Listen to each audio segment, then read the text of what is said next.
Yes, my dear students, in this video we will discuss seventh sum of exercise 8.1, and the statement of the seventh sum is ABCD is a rhombus.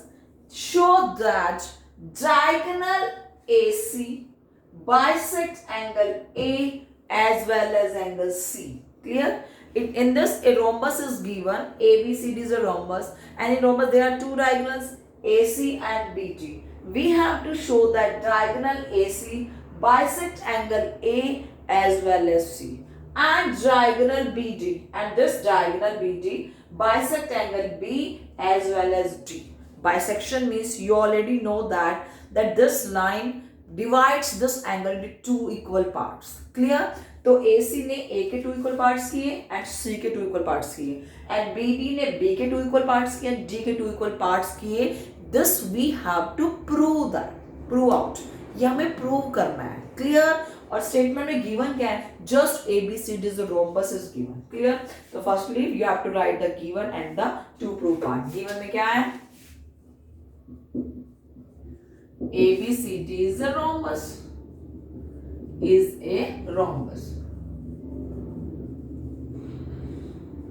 ठीक है ना? ABCD is a rhombus is given and to prove में क्या लिखोगे?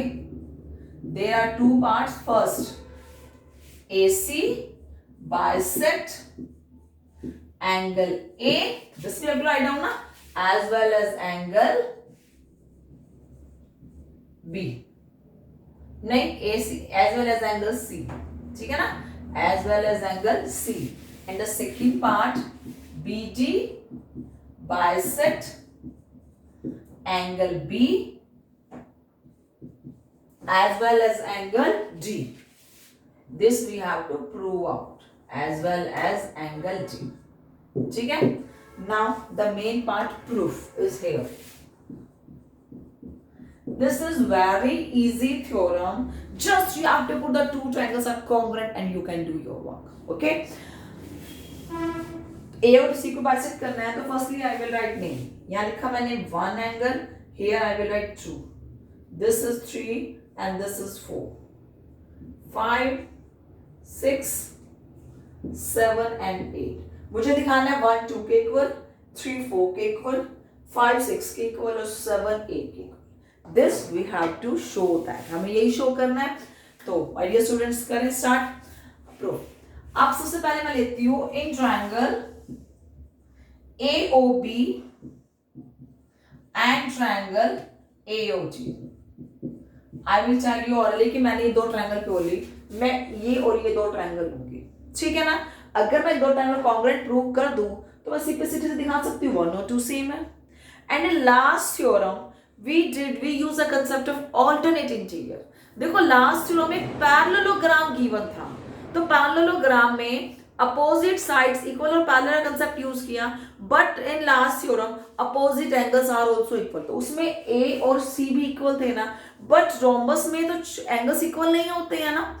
सो we don't use the concept of the last कि ये A और C equal है, उनका हाफ भी इक्वल होगा और ऐसे होगा. इसमें हम कॉन्ग्रुएंसी का कंसेप्ट यूज कर सकते हैं. ठीक है ना? अब देखो अगर लास्ट का कंसेप्ट यूज करूंगी तो अपोजिट पेयर इक्वल और पैरेलल है, तो मैं दिखा दूंगी 2 और 3 सेम है, 1 और 4 सेम है. ठीक है ना? उसके बाद क्या होगा? मैं 1 और 2 को कैसे इक्वल दिखाऊंगी? क्योंकि मेरे पास तो 3 और 4 इक्वल ही नहीं है, नहीं दिखा सकती ना. So that we didn't use this last concept. We will use the concept of congruency. तो मैंने ये दो ट्रायंगल ली AOB और AOD, वैसे कॉन्ग्रुएंट दिखाऊंगी. My dear students, you know it is a rhombus given and the diagonals of rhombus are bisect each other at 90 degree angle. Rhombus के diagonal bisect भी करते हैं. इट मींस ये line इसके equal है और this line is equal to this and they bisect at angle 90 degree. वो 90 में बाइसेक्ट करते हैं. तो हम वही कंसेप्ट यूज करेंगे. AOB और AOD दो ट्रायंगल ली.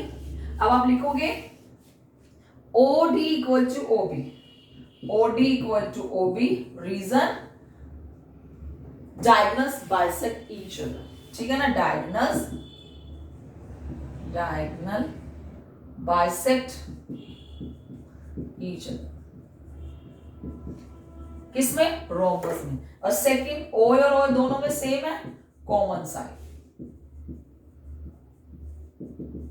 और third diagonal bisect at angle right angle at 90 degree angle, तो ये एंगल क्या है 90 का है, तो आप यहाँ पे एंगल दे दो 7 8 हो गया, दिस इज 9 और दिस इज 10, ठीक है ना। तो आप लिखोगे angle 9 equal to angle 10 each 90 degree. कैसे 90 का है?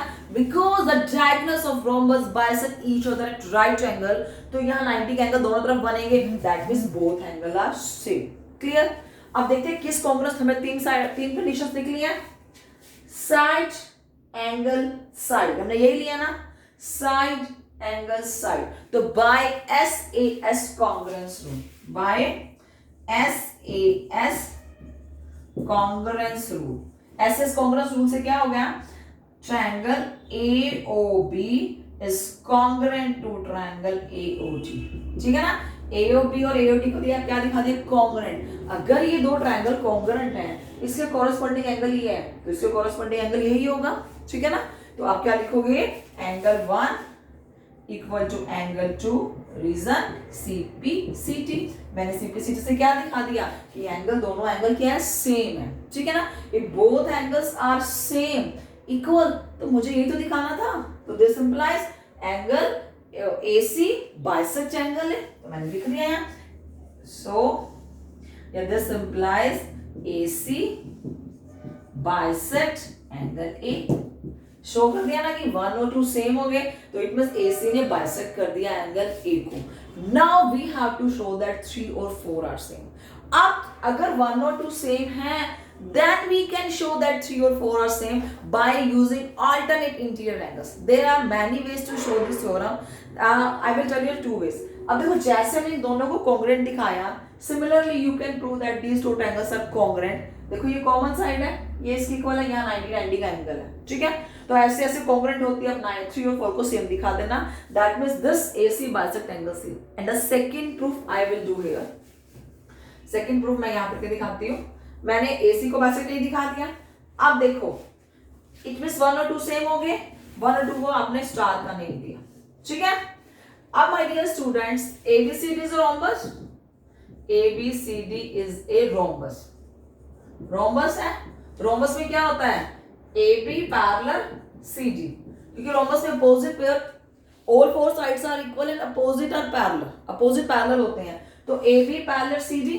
अगर ये दोनों पेयर पैरेलल हैं, ठीक है ना, तो 2 किसके इक्वल होगा, 3 के, angle 2 equal to angle 3, reason alternate interior angles, ठीक है ना। अब AB पैरेलल CB, क्योंकि अब AD और CB this opposite pair also will also be parallel, तो AD और CB अगर पैरेलल हैं, तो एंगल 1 किसके इक्वल होगा, एंगल 4 के, ऑल्टरनेट इंटीरियर एंगल्स। अब देखो यहाँ 2 3 के इक्वल है, 1 4 के इक्वल है, ठीक है ना, और 1 और 2 already are equal, we prove that, हमने प्रूव कर दिया ना। तो अगर ये दो इक्वल है, तो 3 और 4 भी क्या होंगे, इक्वल। तो अब ये स्टार, दिस इज अब 1 2 3 इक्वेशन ले लो, star double star triple star हो जाएगा, 1 this is 2 and this is 3। तो आप लिखोगे फ्रॉम 1 2 एंड 3, ठीक है ना। 1 2 3 से क्या हो गया, एंगल 3 इक्वल टू एंगल 4, ठीक है ना। आई टोल्ड यू ना दैट अगर ये दो सेम है और 2 3 के इक्वल, 1 4 के equal, that means 3 and 4 will be same, तो 3 4 के इक्वल आ गया, क्लियर। तो आप लिख दोगे, इसके क्या होगा, this implies AC bisect angle C। इसे क्या हो गया कि AC ने C को बाइसेक्ट कर दिया। This is our first part, हमें क्या दिखाना था कि AC bisect angle A as well as angle C। तो सबसे पहले मैंने दो ट्रायंगल ली, कॉन्ग्रुएंट दिखाया, 1 और 2 को सेम दिखा दिया। सिमिलरली फिर मैंने कंसेप्ट यूज किया ऑल्टरनेट इंटीरियर का, अगर 1 और 2 सेम है, 2 3 के इक्वल, 1 4 के equal, that means 3 and 4 are same, ठीक है ना। In second part you have to do yourself, I will give you only hint. हमें क्या दिखाना है कि BD डायगोनल B और D दोनों को बाइसेक्ट करता है, ठीक है ना। सिमिलर फर्स्ट स्टेप क्या लोगे, दो ट्रायंगल होंगे, इन्हें क्या दिखा दोगे, congruent. If these two triangles are congruent, कैसे कॉन्ग्रुएंट होगा, लेट दिस एंगल बी 11 9 10 11 और 12, आपने ये ले लिया, ठीक है ना। आप फर्स्ट ये दो ट्रायंगल लोगे, AOB CO, ये आपका O है, COB, ठीक है, दो लिया, OB और OB कॉमन है, OC इक्वल है क्योंकि डायगोनल्स बाइसेक्ट करते हैं, एंड अगर 10 और 11 क्या है 90 डिग्री की, तो by SAS congruence rule these two triangles are congruent हो गए। तो अगर ये इसके इक्वल है तो ये किसके इक्वल होगा, इसके, तो दीज आर कॉरस्पॉन्डिंग एंगल्स। तो आप लिखोगे 5 और 6 CPCT से सेम हो गया 5 और 6। अब वही 5 और 6 सेम है, अब फिर आप कंसेप्ट यूज कर सकते हो ऑल्टरनेट इंटीरियर का, ठीक है ना। जब ये दोनों सेम है, फिर आपने बताया कि ये दो लाइंस पैरेलल है, तो 7 किसकी इक्वल होगा 6 के। If these two lines are parallel तो 5 किसकी इक्वल होगा 8 के। रीजन क्या होगा, ऑल्टरनेट इंटीरियर। तो अगर 5 और 6 सेम है तो 7 और 8 क्या होंगे, same. So BG bisect angle B as well as D. This is the one way, and the second way you can prove these two triangles are congruent and these two are congruent. Congruent होती है CPCT से आप दिखा दो, 5 6 के equal है, 7 8 equal है। That's it my dear students. This is only the first part, and second part diagonals BD वाला you have to prove yourself and you have to send your pics on my WhatsApp number. Thank you my dear students.